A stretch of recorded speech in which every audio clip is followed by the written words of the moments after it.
ये चंपा चौक से जालना रोड होके रहेगा, 2001 के डीपी प्लान के अनुसार होके रहेगा। सभी लोगों को प्रॉपर टोटल स्टेशन करके मार्किंग करके उसके हिसाब से करा जाएगा। जो भी बीच में आएगा उसको छोड़ेंगे।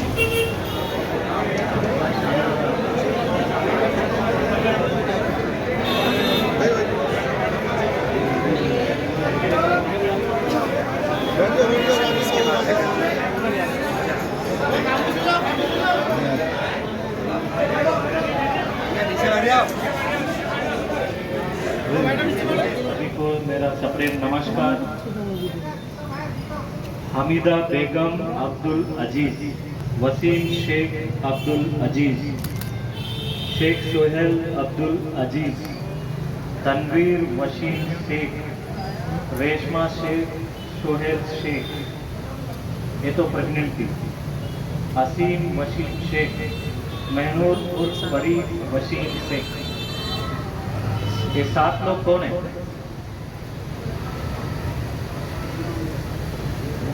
ये 7 लोगों का पिछले रमजान महीने में फजर के नमाज के पहले उठने के पहले फजर का नमाज का भी उनको नसीब मिला नहीं। और इतनी छोटी सी गली थी और वहाँ पे मेरा आपका गाड़ी भी नहीं जा सका। उसमें 2 लोग तो ऊपर से कूद पाए जो नौजवान थे, लेकिन अदरवाइज वो मेरा काउंट 10 हो जाता। और उस दिन से हमने प्रण लिया, उसके गुनहगार कोई और नहीं, मैं प्रशासन। क्योंकि उस गली को चौड़ा तभी किया होता तो शायद मेरा आपका गाड़ी जल्दी जा पाती, या उस 7 नौजवान आज भी वो जिंदा रहते जो मासूम इस जमीन में आया भी नहीं, पैदा भी नहीं हुआ, उसकी शायद पिछले रमजान में पैदाइश हो जाती। इस सब का गुनहगार हम हैं, हम मानते हैं। क्योंकि टाइम टू टाइम जो डिसीजन लेना चाहिए हम ले नहीं पाए। क्या इस डिसीजन को और आगे बढ़ाया जाए? क्या और कितने लोगों का गुनहगार हम बनना चाहेंगे? और बहुत बार रास्ते चौड़ा करने के इसमें किसी लोगों का नुकसान जरूर होता है। और चंद लोगों के नुकसान के चक्कर में लाखों लोगों का फायदा करने का जो है जिम्मा उठाने का, किसी न किसी को तो वो जिम्मा उठाना चाहिए। रास्ते चौड़े हो जाएंगे, उसमें क्या हमारी गाड़ी ही जाएगी क्या? बहुत लोग ये अलग अलग शेरो शायरी करते हैं कि उसका गिर रहा है तो तुम्हारा भी गिरेगा। वो कौन सा इंदौरी वाले का एक रात इंदौरी का। अरे भाई, हम मकान जलाने नहीं आए, मकान का विकास करने आए हैं और रास्ते चौड़ा करने आए हैं। और रास्ते चौड़े करने से किसका फायदा होता है? ऐसे यहाँ पे इस एरिया में ऐसे गलियां हैं, जनाजा भी निकलने के लिए रास्ता नहीं है। और पुराने शहर है, और इस शहर के जो रास्ते में पहले कितने सारे फॉरेन टूरिस्ट आते थे, आज कौन आता है? कोई भी नहीं आता। और यहाँ से लेके जालना रोड तक, चंपा मस्जिद तक तो ऑलरेडी 30 मीटर का रास्ता तो हो गया। इस रास्ते से कलेक्टर ऑफिस हो, डिविजनल कमिश्नर ऑफिस हो या तहसीलदार ऑफिस हो, या और यहाँ से जालना रोड का विकास हो, ये सब होना जरूरी है। कुछ लोगों ने इसको किस कारण से 30 का 18 किया मुझे पता नहीं, हमने वो ठहराव रद्द कर दिया। 18 का 30 होगा। और कुछ लोगों ने पुराना अलाइनमेंट बदल के इसका नया अलाइनमेंट में शिफ्ट किया, वो नया अलाइनमेंट से नहीं होगा। 2001 के डीपी प्लान के हिसाब से जो अलाइनमेंट था उसी हिसाब से होगा। इसमें कोई दूसरा विचार ही नहीं है। और उस प्रकार से हमने ठहराव भी ले लिया। अरे भाई साहब, जब आप छोटे थे, हम जब छोटे थे तब हमारे पास साइकिल थी। अभी हर एक बच्चे के पास गाड़ियां हैं, बड़े बड़े मकान बन गए। पहले तो सिर्फ ग्राउंड फ्लोर का बिल्डिंग थी, अभी तो एक एक के बाद 4 मंजिली, अभी ये तो भाई साहब 5 मंजिली 6 मंजिली हो गए। जाके देख रहे हो अभी हर एक तो सपना देखता है, नमाज अदा करता है कि मेरा उद्धार हो, मेरा प्रगति हो, मेरे पास बड़े गाड़ी घोड़ा आए, लेकिन गाड़ी घोड़ा रखने के लिए जगह कौन देगा भाई साहब? वो उसके लिए तो बड़े रास्ते तो चाहिए। कल के पहले जमाना गया कि पहले जब छोटे छोटे रास्ते में कोई चले जाता, अब ये ऑटो ड्राइवर, आप ऑटो ड्राइवर हैं, ऑटो कहाँ घुसाएंगे छोटे छोटे गलियों में? बड़े रास्ते हैं तो बस भी आ पाएगी, सिटी बस भी आ पाएगी, यहाँ तक सिटी बस भी आती नहीं होगी, तुम्हारा धंधा चलेगा। हमारा सिटी बस आया तो तुम्हारा धंधा भी गया। लेकिन लोगों को फायदा के लिए जो निर्णय लेना है वो तो निर्णय लेना ही पड़ेगा। लेकिन इतने लोगों का गुनहगार तो हम हैं ही। जो रास्ते छोटे छोटे हैं, गलियां छोटी छोटी हैं, जो डीपी रोड है, और फिर डेवलपमेंट प्लान क्यों बनाएंगे? शहर का विकास क्या चाहोगे? इसलिए आज आपसे मुलाकात करके जो बहुत सारे डाउट्स हैं और बहुत सारे डाउट्स पैदाइश हुए, क्यों 4 महीने में इलेक्शन है हमारे महापालिका, तो डाउट पैदा करके लोगों को कंफ्यूजा कर दिया। वो कंफ्यूजन दूर करने के लिए मैंने बोला जुम्मे के दिन जोहर के नमाज के बाद हम जरूर आएंगे, लोगों से वार्तालाप करेंगे, उनकी क्या सुझाव है सभी लोगों को विश्वास में लेके होगा। और यहाँ पे जो भी लोगों का जिसका घर जाएगा, जिसके पास कोई डॉक्यूमेंट नहीं है, उसको हमने 100% पुनर्वसन करेंगे, 100%। और जिनकी पास CTS है, प्रॉपर्टी कार्ड है, और भले उनकी इलीगल बांधकाम भी हो गया हो, हम उसको TDR को 100% देंगे। अभी पहले TDR किंग बोलते ना तुमको पहले इनको TDR किंग बोलते, क्योंकि इनकी बोला बाला चलती थी।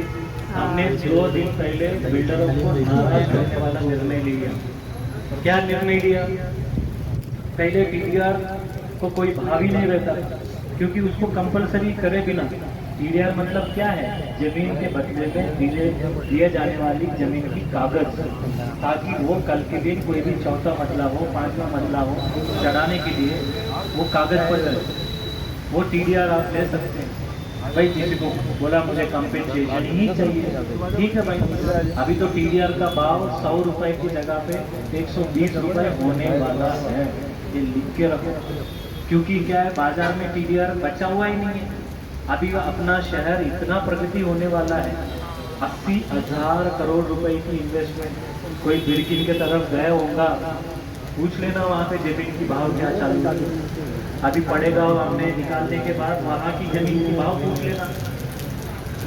अभी अगले साल कुंभ होने जा रहा है नासिक में, बहुत लोग इस शहर में आएंगे, एयरपोर्ट में उतरेंगे या प्लेन में रेलवे स्टेशन में आएंगे, बस स्टेशन में आएंगे, यहाँ से समृद्धि मार्ग पकड़ के जाएंगे। तो रास्ते चौड़े होने के बाद पड़ेगांव में भाव बढ़ा कि नहीं बढ़ा? 10,000 रुपए स्क्वायर फीट बढ़ा, ठीक है। कुछ लोगों का नुकसान का जिम्मेदारी तो है।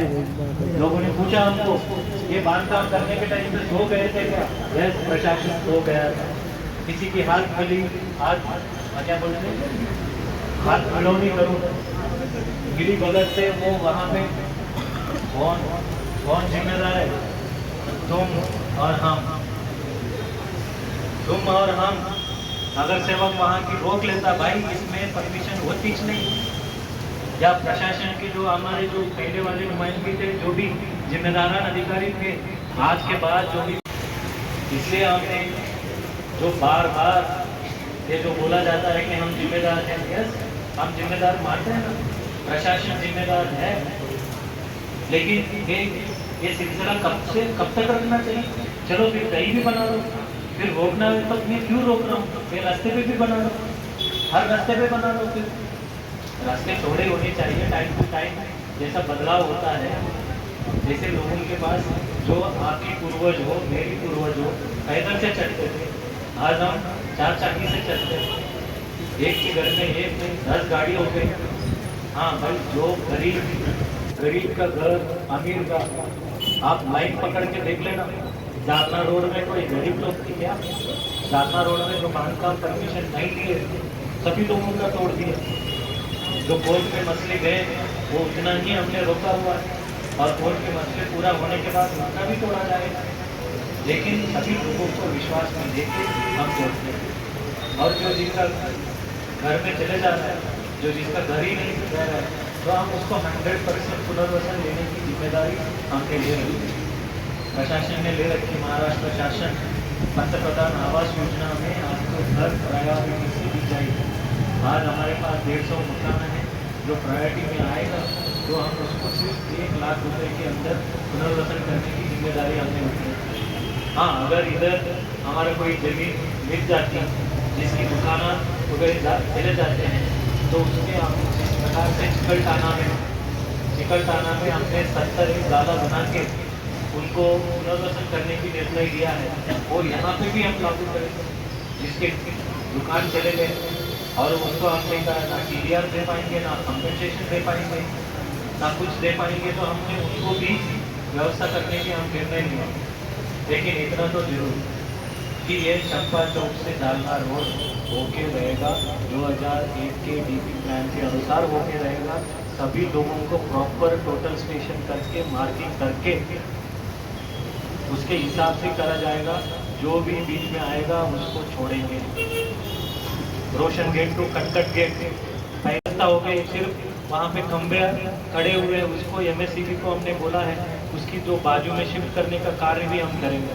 और सभी लोगों को नोटिस देके और प्रॉपर मार्किंग करके सभी लोगों को इत्तलात करके सभी लोगों को विश्वास में लेके होगा।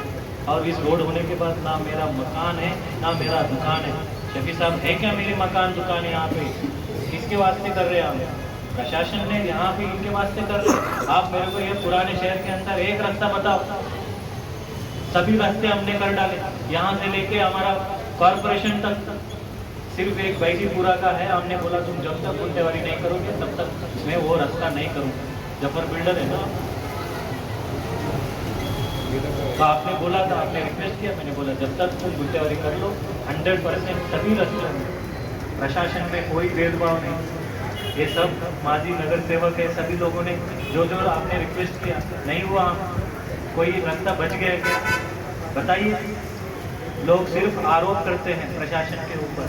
हमने किसी को भेदभाव नहीं किया। सिर्फ गरीब और अमीर की हमारे पास कोई भाषा नहीं। सही और गलत, और सही में अमीर भी हो सकता है, गरीब भी हो सकता है। गलत में अमीर भी हो सकता है, गलत भी हो सकता है, गरीब भी हो सकता है। लेकिन लाइन पकड़ के इसके पास जाके चाय पी, दूसरे दिन इसके ही तोड़ डाल। अरे ये बोलने लगा सर, अरे कल साहब ने आके चाय पी, साहब आए वो नहीं आए हो, अगर लाइन में आ गया तो फिर सब टूटे। हाँ, इसमें 2001 के नक्शा में हिसाब से जो पुराने थे उसमें ऑलरेडी बहुत सारे लोगों को TDR हमने दे चुके हैं और बहुत कम लोग बचे हुए हैं। तो ये होगा नहीं होगा? अरे भाई अभी तो पहली बार सरकार पूरा पैसा दे रही है और खर्चा करो।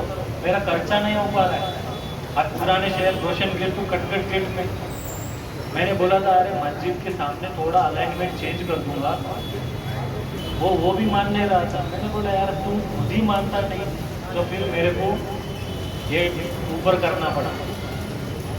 आप लोगों ने भी वीडियो देखे होंगे। मैंने बोला तुम्हारा पूरा बिल्डिंग ही इलीगल है और ऊपर से तुम मस्जिद की तरफ शिफ्ट हो जाओ बोल रहे हैं, ये नहीं हो सकता। अभी रोशन गेट टू कटकट गेट लोगों को लगा हो ही नहीं सकता। बोला ऐसे कैसे हो नहीं सकता? चंद लोगों की सुनूंगा क्या या लाख लोगों का सुनूंगा? और आज वहाँ पे मेरा फायर इंजन जा सकती है, एम्बुलेंस जा सकती है, या फिर कुछ भी गाड़ी वहाँ पे जा सकती है। तो इसलिए हमारा ये रिक्वेस्ट रहेगा सभी लोग इसमें हाथ पार करिए और किसी को आप बीच में ना आए। हाँ, बीच में आएंगे तो फिर 100% कार्रवाई होगा, 100% कार्रवाई होगा। चंद लोगों का जरूर नुकसान हो सकता है और हर एक नुकसान जो होता है उसको नुकसान भरपाई हम देंगे। पैसा चाहिए भाई, TDR चाहिए, TDR ले लो, पैसा चाहिए, पैसा ले लो। पैसा नहीं, आरसीसी चाहिए, आरसीसी ले तो जो भी है, लेकिन ये रोड बहुत महत्वपूर्ण का है। इसमें आसपास रहने वाले बहुत सारे लोगों का, और हम चाहते हैं कि जो फॉरेन टूरिस्ट हैं कि ये हमारी जो इस खूबसूरत शहर की 52 दरवाजे देखे, नौबत दरवाज़ा देखे, भटकल दरवाज़ा देखे, दिल्ली गेट देखे, लोग अभी आते नहीं जी। लोग नान खलिया तो रामा होटल में काके चल जाते हैं। लोग बिरयानी मतलब अरे बिरयानी यहाँ पे इस गलियों में है बिरयानी। लोग फॉरेन टूरिस्ट हाथ पकड़ के बिंदास से घूमना चाहिए, जिस प्रकार से आगरा में जाते हैं। अभी क्या ऐसे ही शहर को ख़त्म कर दोगे इसको? उसके बाद कितनी खूबसूरत इतना इतिहास है, एंशिएंट, मीडिवल, मॉडर्न हिस्ट्री से पला बड़ा हुआ इतना इतिहास है। नहीं तो इस गांव का देखेंगे नहीं इस बात का, ऐसा नहीं है। प्रशासन 100% हर जगह पे हर रास्ता जो डेवलपमेंट प्लान में है वो डेवलपमेंट प्लान में होके ही रहेगा। और बिल्डर को नाराज़ किए तो कुछ लोगों ने बोला सर इससे तुम हमारा नाराज़ हो गए, हमारा भाव कम गिरा दिया आपने। जो पहले ऊपर मकान बढ़ाने के लिए 5 मंजिल से ऊपर जाने के लिए सिर्फ 35% में हमको प्रीमियम मिलता था, अभी TDR कंपलसरी करने के बाद हम वो गली गली में ढूंढना पड़ेगा कि किसके पास TDR है, और जिसके पास भी TDR है हम हमारे वेबसाइट में उसका नाम, मोबाइल नंबर, उसके पास कितना क्षेत्र है वो हम उसमें याद ही बना देंगे। अभी सिर्फ 95,000 स्क्वायर मीटर TDR शिल्लक है, लेकिन बाकी के बाद क्या जाएंगे लोगों? तो अभी कौन मकान छोटी मकान करके रहता है? अभी लोग तो बहुत बड़े बड़े फ्लैट्स में जाते हैं। ये एक मसला है। और दूसरा, गुंडेवारी में ये होगा क्या, सभी तोड़े जाएगा क्या? अरे सभी तोड़ने के लिए इतना बेरहम थोड़ी ना है हम। भाई जो रास्ते में आ रहा है, जो किसी भी कायदा से मैं लीगलाइज नहीं कर सकता, उन लोगों का हम कार्रवाई करते हैं। हाँ, और उसमें भी कार्रवाई करने के टाइम पर पहले जोश में हमारे लोगों ने कुछ चंद गलतियाँ किए होंगे, काम करने वालों का एक गलती होता है, और गलतियाँ होंगे उसकी सुधारना भी हम कर रहे हैं। जो बड़े बड़े लीडर हैं वो फिर बोले कि भाई उसका प्रॉपर प्रोसीजर फॉलो करके करो। हाँ, 100% प्रोसीजर फॉलो करके करेंगे। इसलिए पहले हर दिन आज इधर गया, आज इधर गया। अब हम पहले अनाउंसमेंट किए, इधर चंपा चौक में आके मार्किंग किए कि नहीं किए? नहीं किए। क्यों नहीं किए? लोग ऐसे आके हमारे लोग बोले अरे कितने लोग आए? अरे लोग तो आएंगे ना, देखेंगे। यहाँ लोगों को शंका रहती है, इसलिए फिर मेरे को आना पड़ा। अभी जो क्लैरिटी मैं आपको दे रहा हूँ कि जो टोटल स्टेशन होगा इसका कितना जाएगा, कितना कटेगा, वो आपको बताया जाएगा। और उसके बाद मार्किंग जिस प्रकार से होगी उस प्रकार से कोई धार्मिक स्थल अगर है उसको रीअलाइन कर सकते हैं क्या, कुछ बचाए जा सकते हैं क्या? वो 99.99% है। अरे भाई 100% हम कोशिश करेंगे रीअलाइनमेंट करके। अगर कोशिश करेंगे, अगर मैं कुछ कर ही नहीं सकता तो मैं क्या कर पाऊँगा? और कल के दिन भी बता रहा हूँ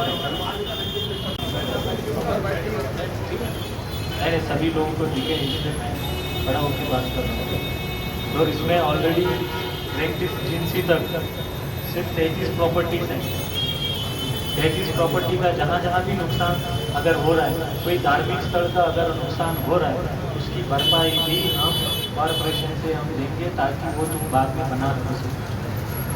ऐसा नहीं है धार्मिक स्थल है तो हम इसको छोड़ देंगे, ऐसा कुछ भी नहीं है। रीअलाइनमेंट करके जो चीज़ होगा वो चीज़ हम प्रयत्न करेंगे 100%, क्योंकि रोड डिज़ाइन में कैसा भी ऐसा नाक मोड़ी रास्ता नहीं बना सकते। हम उसको ज़रूर जब टोटल स्टेशन करेंगे इसमें कुछ एडजस्ट किया जा सकता है क्या, क्योंकि हर बार हम ये सोचते हैं कि भाई इसमें कैसा बचाया जा सकता है।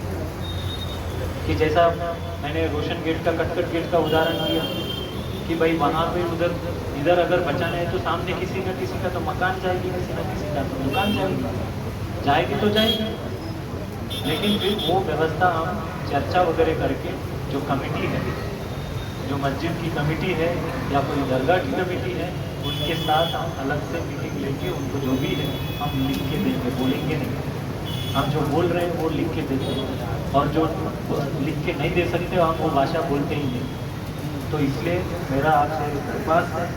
और दूसरा कि जो इस गुंडेवारी करने के टाइम पे लोग कुछ भी बेटा बोल रहे हैं, कुछ भी रेट के चक्कर में मत पड़ो। हमारा गुंडेवारी कैलकुलेटर है, उतना ही रेट है। और हम इसको एक जो आर्किटेक्ट लोगों को कुछ भी पैसा ले रहे हैं तो हम उसको एक सीमा करके देखिए कि भाई तुम कितना पैसा वसूल कर सकते हो, कितने टक्केवारी। मतलब अगर तुमको 50,000 रुपये हो रहा है तो 2% ले सकते हैं क्या, 3% ले सकते हैं क्या, ये है।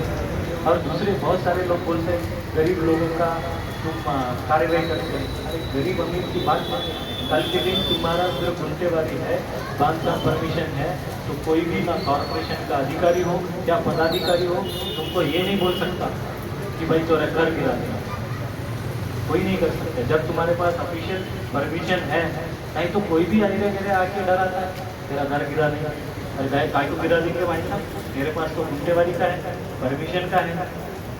ऐसे हम शर्फीले लोग थोड़ी ना है कि कहीं भी जाके कुछ भी गिराए। और तुम्हारे टांग पे चलती टांगती तलवार जो बोलते हैं, लटकती तलवार मतलब तुम गुनहगार किस चीज़ के हो?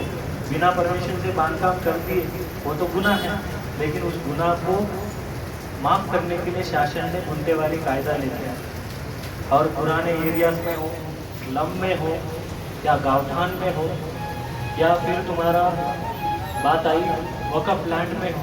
आज हमने वक़फ़ के साथ मीटिंग लगाई थी, फिर उनका कुछ तो मसला हो गया। 2 दिन के बाद अगले हफ्ते हम उनके साथ मीटिंग रख रहे हैं ताकि हर एरिया में। और वक़फ़ ज़मीन किसकी है?